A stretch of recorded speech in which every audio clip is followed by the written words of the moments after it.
Welcome back to Aussie Wristwatch. I'm Jessica, and today I am very humbled and excited because I am hands-on with a watch that one of my favorite micro brand watchmakers sent me. Yeah, that's right. I am going to check out Dan Henry's first ever women's watch.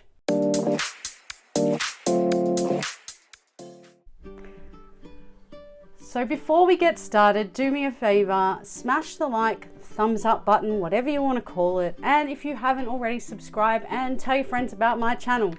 This is the channel where I talk about watches, and I am not an expert. I just love them so much that I decided to learn all I could possibly learn about them. As I've just said to you, I have a lot to learn about watches, and one of those things I've been doing a lot is checking out what they call micro brands.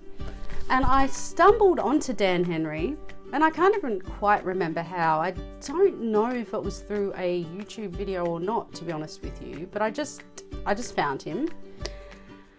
And I remember looking at the watches and going, wow, they're really stylish. And you guys who do watch this channel know that I do very much appreciate the ingenuity and the mechanics of watches and watchmaking, even though I don't fully understand horology as such, but I'm drawn to the aesthetic of a watch. I mean, I love Panerai, which I'm wearing today. I'm wearing my Luminor Due 45mm, which was my first ever Panerai, and the aesthetic of a Panerai is what I love about them, in particular the crown guard.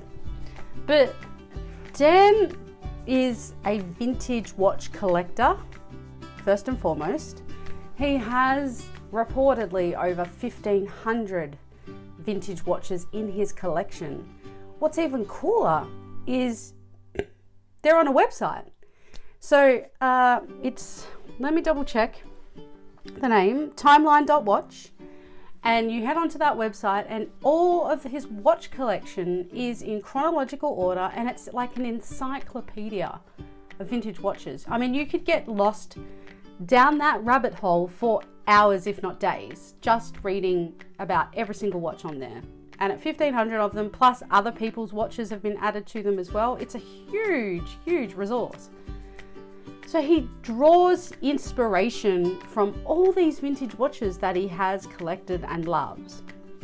And he's making good quality, affordable watches on his micro brand, Dan Henry. So we're going to talk about his newest watch today, but I thought we'd talk a little bit about Dan and just the watches in general, just to kind of get the flavor of it all. But as I said, he's a vintage watch collector. He's self-described thrill of the hunt collector. So I've read articles and interviews where he talks about spending 12 hours a day in the early days of his collecting on eBay and other kind of forums to find these watches. So for him, it really is about the hunt, which is kind of cool. And he also talks about the fact that his heart was broken when he'd spent a year looking for a particular, I think, Rolex. I don't know if he mentioned the actual model, and then he misses out and is absolutely shattered by that. So I think that gives you a pretty good indication of his psyche in terms of collecting and the obsessive nature behind it, which I also get having OCD. I totally get that obsessive compulsive need for things. And look, I don't know, I love Dan. I haven't met him. I've spoken to him, we've emailed. Lovely guy. The fact that he sent me this watch is very, very cool. I just think, because he's a micro brand, I'm sure he runs everything on the sniff of an oily rag type arrangement because it's a small business. I admire that. I admire entrepreneurs and ingenuity, and I guess that's why I like watches too, because they are ingenious in terms of what goes into them and the effort, and then the exuberance that people have for them just kind of, lights my fire a little bit. Dan's really transparent about the fact that they're manufactured in China, and on the basis that he sources different parts of the watches from different places around the world, but they're all assembled in China with other parts being from there. But he does that to keep the quality up and the manufacturing costs down. So it makes total sense because he wants to bring the vintage watch ethos and look, I guess, to everyone. I'm going to talk a little bit about this new watch. So I'm going to show you the packaging, which I thought was really fabulous. So it comes like this. Once you get it out of its, typical shipping, boring cardboard. So you've got a burgundy or maroon, depending on, I would say this is probably burgundy, but someone could correct me on that. And you open it up and there's this elegant little box inside. We've got Dan Henry across the front and you do this. And in all its glory is the 1900 Dan Henry women's watch. And I think it's very elegant. And we're going to get into the detail of the watch shortly, but I'm just going to show you what else is in the box.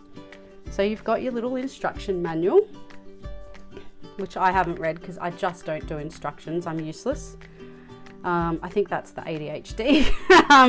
And then you've got the international warranty card, which is also pretty cool. Just looks like a standard warranty card, but it's very, very nice.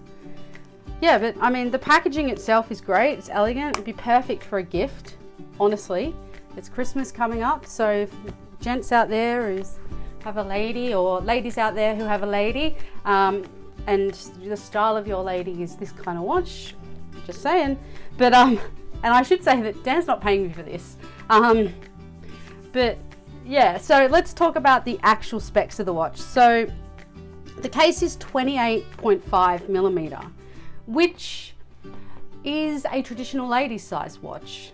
It's 9 millimeters thick. It's 14 millimeter lug width with a 42.2 lug to lug. The dial, which is absolutely stunning, is a guilloche with Roman numerals and sub-seconds dial. It's got a crystal sapphire dome with anti-reflective coating. The movement is a Ronda caliber 1069 quartz. And the case back is a snapback with fixed lugs for fast strap exchange.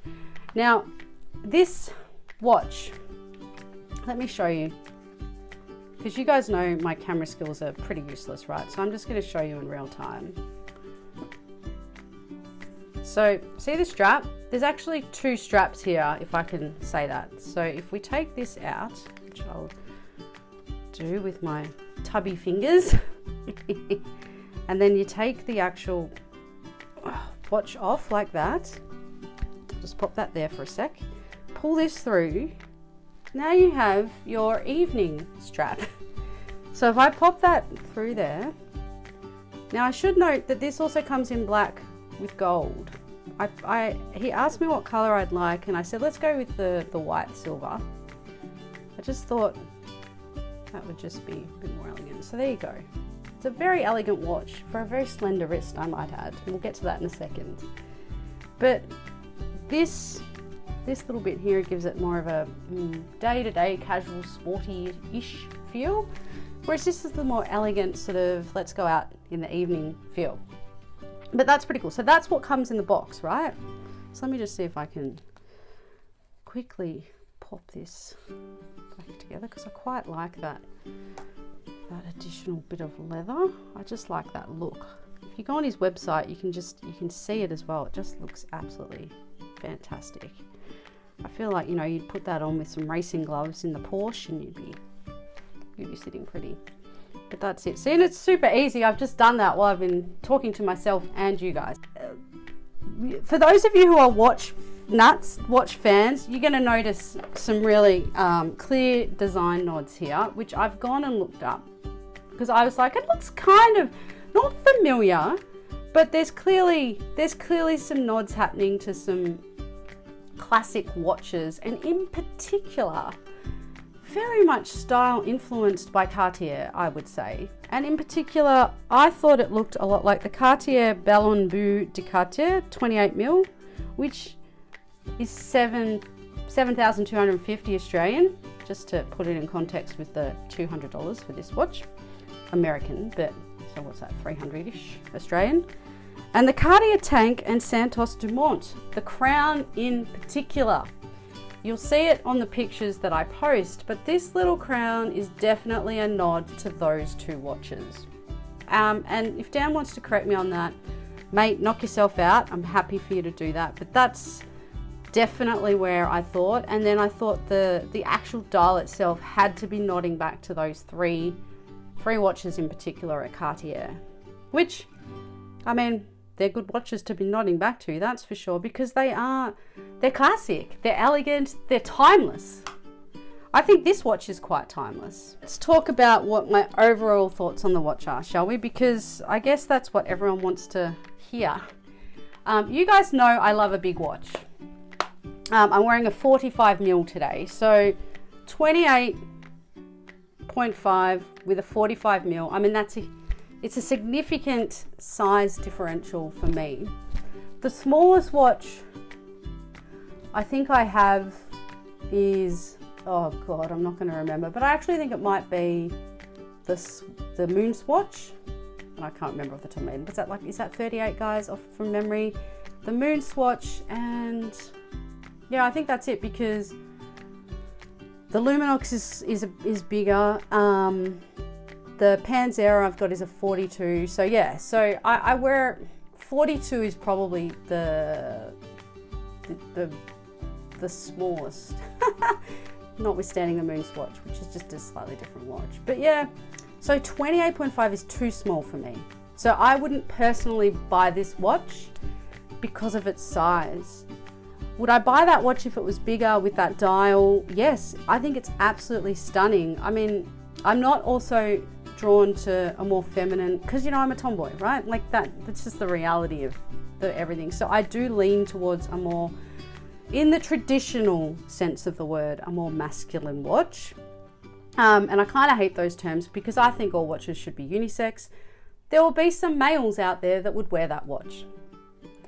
So, you know, like, but I get it's a traditional women's watch, and I think it's going to satisfy ladies who love a smaller watch that's just elegant and classy, and I said timeless, because it is. And it's, like I said, it's $200 US, so it's exceptional value for money.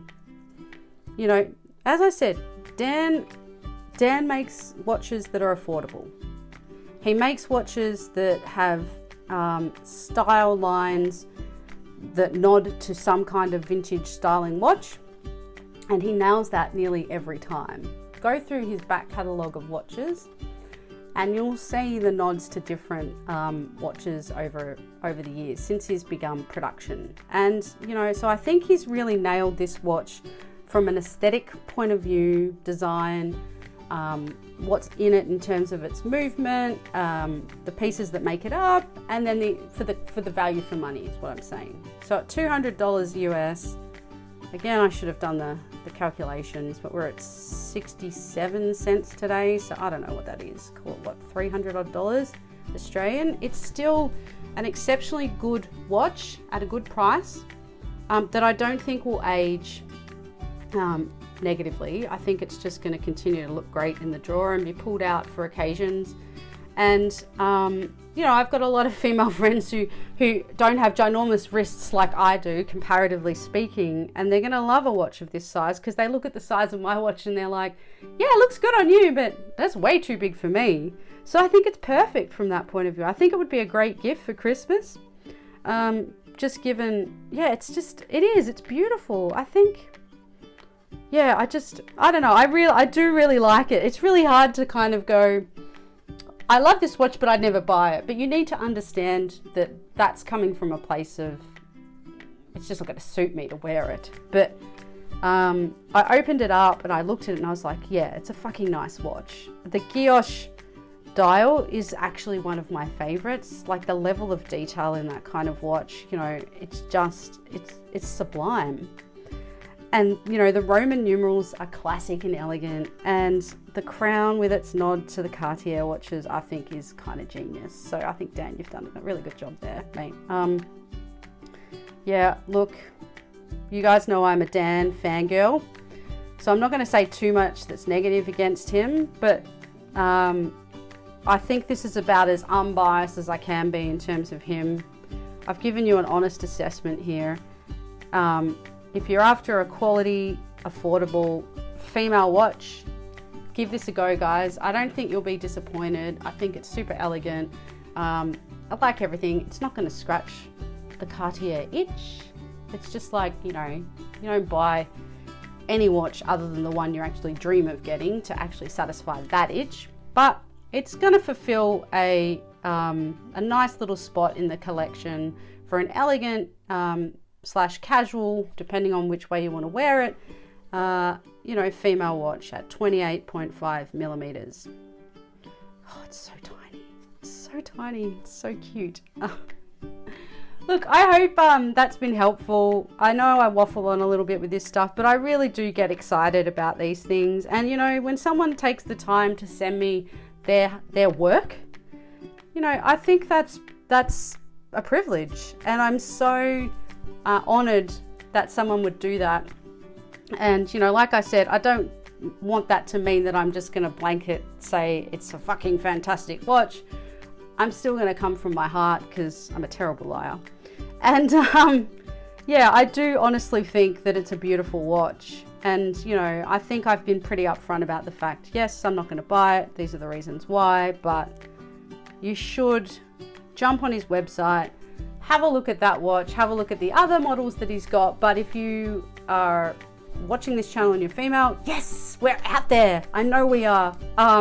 Check it out if you like a smaller sort of elegant watch like this. I think you'll be happy. Fellas, ladies, again, if you're out there and your wife or female partner loves watches like this, jump on and check it out. It's it'll get to you in time for Christmas. Yeah, thanks again to Dan for being so kind and sharing this with me and letting me review this on my channel. I really do, from the bottom of my heart, appreciate it. As always, if you've liked my video, if you like this channel, please like, thumbs up, whatever you want to call it. Please subscribe and tell your friends about me. Jump onto Instagram, check out, it's the same name as this channel. Check out my Insta pages, chat in the comments, let me know your thoughts on this watch if you've got one, if you've seen it in the flesh, if you're thinking about buying one, if you love Dan Henry, we can talk about that for a bit, whatever you want. And until next time, guys, as always, have a great week.